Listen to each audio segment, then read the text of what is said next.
عاجل: إسرائيل تستهدف موسكو بطائرة مسيرة، وبوتين يرد بصاروخ S-300.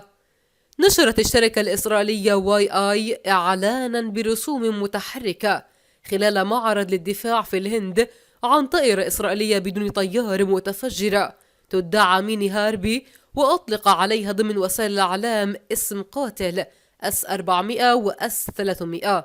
وعرضت الشركة المصنعة مقطع فيديو يبين كيف دمرت الطائرة المسيرة رادارا ثابتا يشبه S-300 و S-400. ونشرت الوكالة الروسية سبوتينغ تقريرا عنها بأسلحة طرحتها على مدير مركز تحليل التجارة العالمية بالأسلحات إيغور كوروتشينكو مقره بروسيا، حيث صرح إيغور أن منظمات الدفاع الجوي الروسية S-300 و S-400 قادرة على تدمير الطائرات الإسرائيلية المدمرة.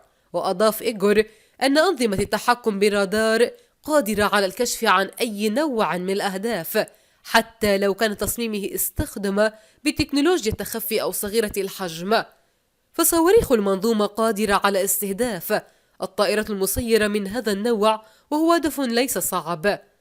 وأردف الخبير العسكري أن إسرائيل تعاني من عقدة سماها النقص العسكري منذ أن أظهرت منظومات الدفاع الجوي الروسي S-300 و S-400 في سوريا.